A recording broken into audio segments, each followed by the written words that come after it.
부산 연제구 연산동에 소재하는 근린상가가 경매로 진행되고 있습니다. 최초 감정평가액은 14억 2천만 원이고 현재 11억 4천만 원까지 유찰되었습니다. 감정가 대비해서 80% 수준입니다. 8개월 전인 2022년 8월 2일에 이미 11억 5천만 원에 낙찰이 되었지만 무슨 일인지 낙찰자는 대금을 납부하지 않았습니다. 대금을 미납함으로써 1억 1,500만 원을 몰수당했습니다. 왜 미납하게 됐는지는 나중에 말씀드리겠습니다. 경매 나온 상가는 전체 17층 중에서 15층 부분인데 대지권은 약 13평이고 전용 면적은 106평입니다. 공용 면적은 40평 정도입니다. 전용 면적과 공용 면적을 합친 공급 면적은 147평 정도이기 때문에 전용률은 72% 정도입니다. 147평이 11억 4천만 원이기 때문에 공급 면적 기준으로 평당 775만 원 되겠습니다. 전용 면적 기준으로는 평당 1,075만 원이네요. 임차인에게 보증금 7,500만 원에 월 450만 원을 받고 있기 때문에 표면적으로는 수익률이 나빠 보이지 않습니다. 건축물 대장상 용도는 운동시설이고 세부 용도는 체력 단련장입니다. 주변으로는 연산 노타리가 있고 지하철 연산역이 있습니다. 연산동은 부산의 대표적인 상권 중 하나인데 업무시설과 술집과 유흥주점, 노래방, 모텔, 술집, 식당 등 여러 업종들이 어우러져 있어서 아주 좋은 상권입니다. 경매 나온 상가의 공실에 대해서는 고민하지 않아도 될 것 같습니다. 공실이 생기지 않을 정도의 상가는 수익률이 좀 낮아도 사람들이 선호하는 것 같습니다. 경매 나온 상가는 위드타워라는 집합 건물로서 전층이 상가입니다. 총 216평의 상업지역 땅 위에 지어졌습니다. 총 1개동이며 2012년 11월에 사용 승인되었으므로 현재 11년 된 건물입니다. 과거에는 4층 정도의 단층 건물이었는데 주식회사 위드 DNC라는 법인이 집합 건물 상가를 신축한 이후에 분양했습니다. 경매 나온 상가의 채무자는 10년 전인 2013년도에 10억 8천만 원에 구매한 것으로 보입니다. 8년 후인 2021년도의 감정 가격은 14억 2,700만 원이고 현재 최저 매각 가격은 11억 4천만 원입니다. 감정 가격을 보니까 근린상가는 세월이 흘러도 가격이 상승하는 데는 한계가 있는 것 같습니다. 따라서 근린상가를 구매할 때는 일단 수익률이 높아야 의미가 있는 것 같습니다. 현장 영상 보시겠습니다.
(15층입니다) 감사합니다.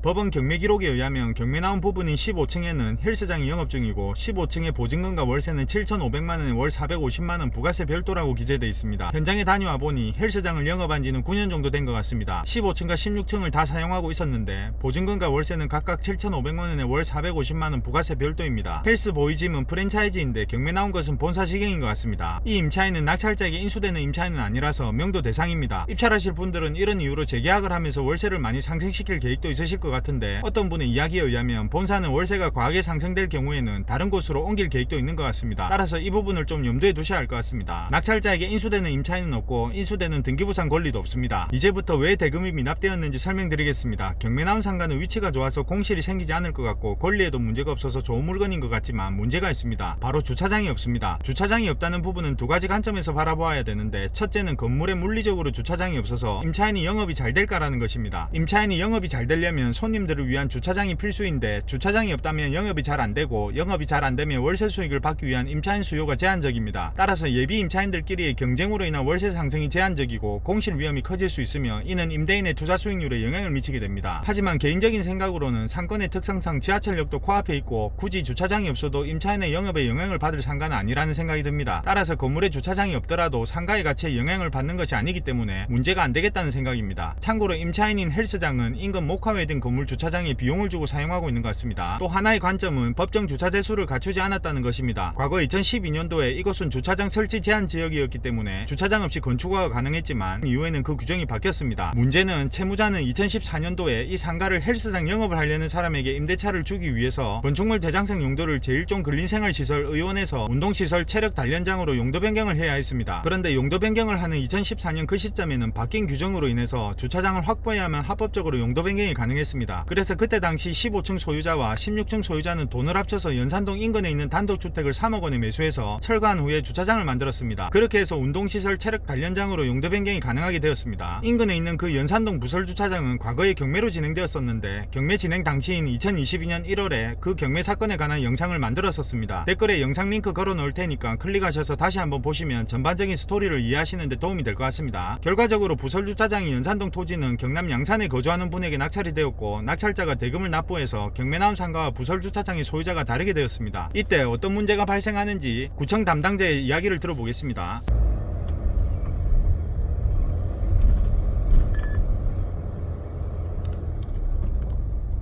제가 만약에 이거를 이제 매입을 하면 그 부설 주차장은 다른 사람한테 이미 경매로 넘어가 버렸거든요. 그러면 저는 부설 주차장이 없는 상태인데 이게 그 건축법상 불법 건축물이 원래는 인근 부설 주차장이고 그 부설 주차장의 그러니까 소유권도 다 해당 건물주가 되셔야 되는. 이게 만약에 주차장법상의 위반 사항이 있고요. 불법 사항에 대해서는 저희가 한번 용문내용을 좀 검토를 해봐야 되는 부분이. 제가 건축가에 갔다 오니까 이제 여기서 다 물어보라 하더라고요. 부설 주차장이 이제 그 연산동에 그 따로 뚝 떨어져 있었는데 나대지가 그게 얼마 전에 다른 사람한테 소유권이 넘어가 버렸거든요. 그래서 나중에 이게 다 정리가 되면 소유자가 이제 다르잖아요.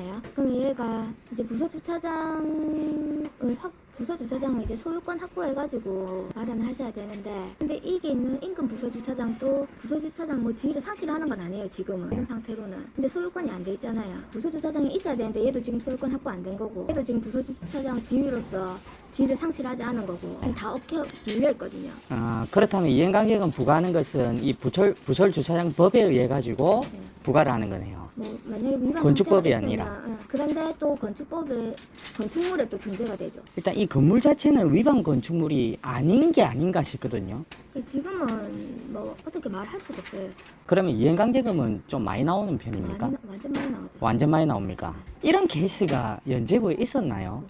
없었죠. 결국 대화 내용을 보면 경매 나온 상가를 낙찰받는 낙찰자는 부설 주차장의 소유권을 취득해야 한다고 말했는데 소유권을 취득하지 못하면 주차장법 위반이라서 문제가 될 수 있다고 하면서 정확한 건 검토해봐야 된다고 했습니다. 결국 구청 담당자도 어떠한 결론을 내리지는 못하고 있기 때문에 경매 나온 상가는 불확실성이 있는 상가입니다. 그래서 8개월 전인 2022년 8월에 낙찰이 되었지만 대금을 미납한 걸로 보이고 다시 재매각이 진행되고 있는 것입니다. 그런데 16층이 20일 전인 4월 4일에 낙찰되었습니다. 이때 8명이나 입찰했습니다. 매각 허가 결정이 확정되었기 때문에 대금을 납부해야 할지 말아야 할지 선택해야 합니다. 입찰 보증금이 8,700만 원인데 낙찰자는 고민이 많이 될 것 같습니다. 지금부터는 경매 나온 상가를 낙찰받음에 있어서 주차장 문제를 어떻게 해결할 수 있는가에 대한 개인적인 생각을 말씀드릴 테니 참고하시면 되겠습니다. 경매 나온 상가를 낙찰받는다고 하더라도 위반 건축물이 안 될 것 같습니다. 왜냐하면 경매 나온 상가가 불법 건축물이 되는 전제는 부설 주차장의 기능을 유지하지 못할 때 발생하는 것이고, 그 기능을 유지 못한다는 것은 연산동 부설 주차장을 낙찰받은 소유자가 다른 용도로 사용할 때입니다. 연산동 부설 주차장을 낙찰받은 사람은 부설 주차장으로 유지해야 될 의무가 있는 자이고, 부설 주차장은 주차장으로 유지되어야 할 이유가 있기 때문에 소유자가 바뀌더라도 부설 주차장으로 유지되고 있다고 보아야 합니다. 구청 담당자는 상가를 낙찰받는 사람이 부설 주차장의 소유권을 취득해야 한다고 말했는데 주차장법 및 시행령에 그러한 규정은 없는 것 같습니다. 그러한 규정이 없다면 상가 낙찰자가 부설 주차장의 소유권이 없음으로 인해 발생하는 주차장법상 문제는 없다고 생각합니다. 더 정확히는 부설 주차장을 경매로 낙찰받은 연산동 토지 낙찰자에게 문제가 생기는 것입니다. 따라서 개인적인 생각으로는 경매 나온 상가 건물을 낙찰받는다고 하더라도 문제가 되지 않을 것 같지만, 그럼에도 불구하고 만약 문제가 된다면 인근 토지를 매입해서 부설 주차장으로 만들거나 연산동 토지를 낙찰받은 사람에게 접촉해서 매매로 취득하는 방법이 있습니다. 그러면 경매 나온 상가를 낙찰받은 사람에게 발생할 주차장 문제는 완전히 해결됩니다. 물론 인근 토지를 매입해야 할 때는 주위에 매물로 나온 토지도 찾기 힘들 테고 연산동이라 땅값이 만만치 않겠습니다. 그리고 연산동 토지 낙찰자에게 접촉해도 땅값을 비싸게 부를 것 같습니다. 만약에 제가 입찰한다면 대금 미납이라는 불안한 사항이 나왔기 때문에 다른 사람도 입찰 입찰 안 들어올 이 상황을 활용해서 한 번이나 두 번 더 유찰시키고 인근 토지를 매입 안 할 생각으로 입찰할 것 같습니다. 입찰 타이밍과 입찰 금액은 각자 판단하시면 되겠습니다. 대금이 한번 미납되었기 때문에 입찰 보증금은 최저 매각 가격이 20%인 2억 2,832만 원입니다. 이상입니다. 그러니까 위드타워는 낙찰을 받게 되면 주차장이 없는 건물이 돼요. 그래서 주차장이 없는 건물로 인해서 이게 위반 건축물이 될 소지가 있는 건물이에요. 아,